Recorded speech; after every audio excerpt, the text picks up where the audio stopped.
right, so I want to teach you how you can help treat people's scars. Like say if they've had surgery, they've had some sort of trauma, and to help teach your clients how they can also help themselves as well to make the scar more pliable and so on and so forth. So, and it's important, and I'll get to it, why it's important in lymphatic drainage as well for the flow of lymph.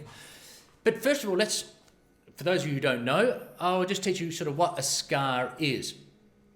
So, okay, so from, say, trauma or let's say surgery, you get an open cut, okay? So what happens is the body then calls on the fibroblasts. The fibroblasts are the guys that are going to heal that scar, and they want to get it done as quickly as possible, okay? So because they don't want infection and so on and so forth. So there's this nervous response, from the nervous system, gets a response, gets the men go, hey, fibroblasts, go and heal that scar. So they go to the scar area, or to the cut, for example, and they go, okay, let's dump down fibrous tissue called collagen. Now, you might be aware that if you remember your anatomy, that with the skin, it has, I think by memory, it was something like 70% elastin, and I think it's 30% collagen. Don't quote me, but I'm trying to remember back from 1992. So I can't remember much from 1992 anyway, much less anatomy from my anatomy class. But anyway, I digress. So this is collagen. So it's not elastin, skin, elastin and collagen, a lot more elastin, stretchy, elastic band, elastin. Okay, collagen, not so stretchy, fibrous, and that's what they lay down into that cut to make a scar, collagen fibers. So when the fibroblasts do their job nicely, well, the scar can be minimal and look nice and heals nicely. And it's actually stronger than it was before because it's like full-on collagen. Now, but there's a problem. Sometimes scars get pathological. You might have heard of keloid scarring or hypertrophic scarring. Now, this is what happens is, like normally the fibroblasts will do their job and they go, good job, boys, let's get out of here.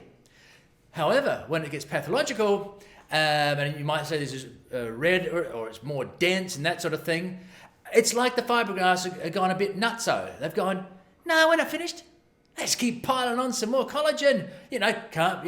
Can't be too safe. Yeah, let's better to be safe than sorry. And so they go, yeah, we'll drink a few beers and we'll keep pouring collagen on, and that's no good because then it becomes a dense scar. And what happens with this scar tissue is the scar then pulls on the surrounding tissues. It pulls them down with it.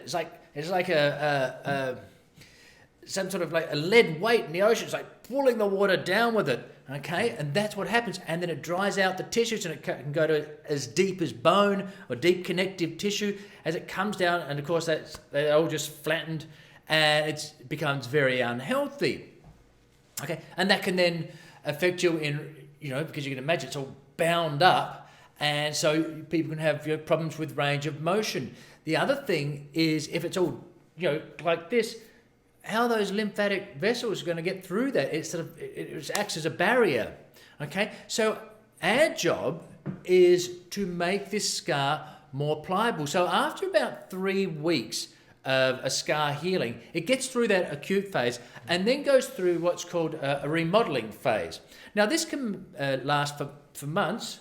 So fly there, sorry about that. This can last for months and even years, and that's why this remodeling phase, we can still have an effect on making that scar more pliable and helping the tissues there, even years afterwards, okay? And you can teach your clients what to do. Okay, so you think, well, how are we going to break up scar tissue? How are we going to remodel this scar tissue? Well, we've got to get in there and get gung-ho, hey? Like the construction crew or demolition crew and really get it. No. Because what's going to happen if you go in hard on these scars, or you teach a person to go in hard, it's going to send in the fibroblasts again. And they're going to start coming in and lay down. They're going to go, what's going on? Oh, we're going to go back to that scar site. We better lay down more scar tissue. Get the collagen, boys. We're going over there. We don't want that. So what do? You do it completely the opposite. This is actually very much like lymphatic drainage. It's very nurturing.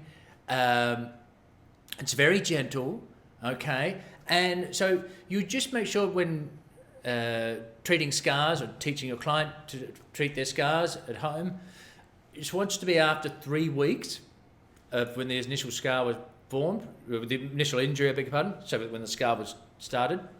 After 3 weeks, and make sure there's no redness, no signs of infection, no oozing, no pus, nothing like that, no open wounds, and so on and so forth. So you just want to make sure that it's just nicely healed up, no scabs, and that's it. I've got it in your description box of what to look out for.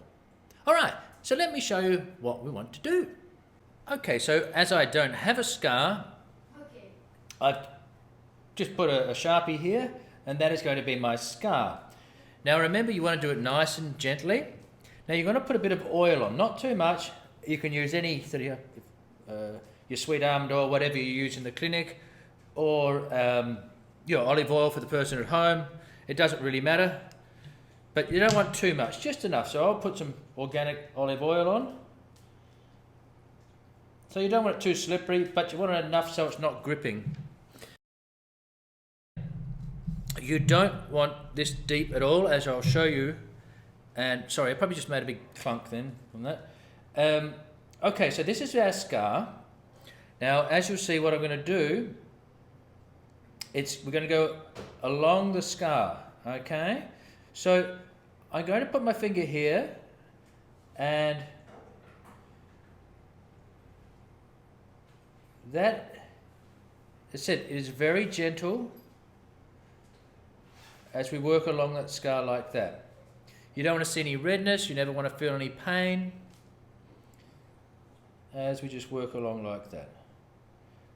All right? So now if you're going along and you can feel some lumps and bumps or hardness, you can stop along there and just gently press into it. Again, this is not pressure point work. Absolutely not. It is just gentle. So just gently, you might even feel the tissue start to release, and you can just work along that. Maybe you feel it there, and just gentle. But that is the pressure. It is not this. Okay, we are not doing that like that. Okay, so that's your first move. Now the second one, we're going to just go gently across the scar. Okay, and you can even, so as you go, move up this finger. So we start here, and then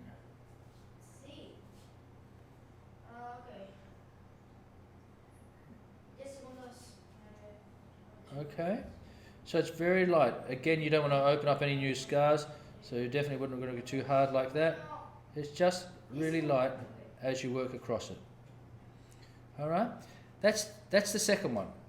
The third one, we're just going to gently lift it. Okay, so that is it. Just gently lifting. We don't want those fiberglass coming back, going, hey, what's going on here? So just gentle lifting. Again, this is wrong. If you're doing this, that is way too hard. It is just gentle lifting like that. Okay? And then finally, little circles.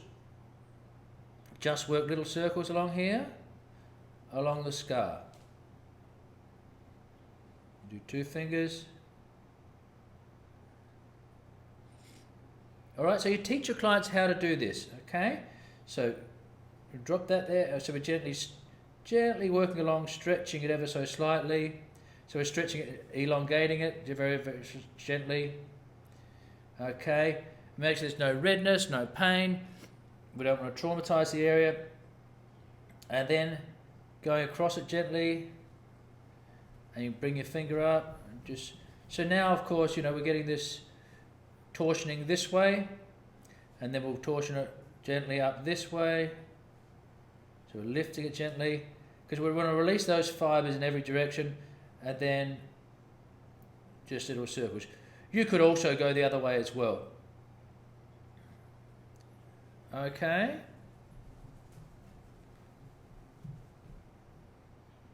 Again, if you're doing this, you're way too hard. All right.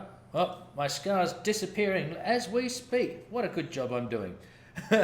Okay, so that's how you do it for your scar technique.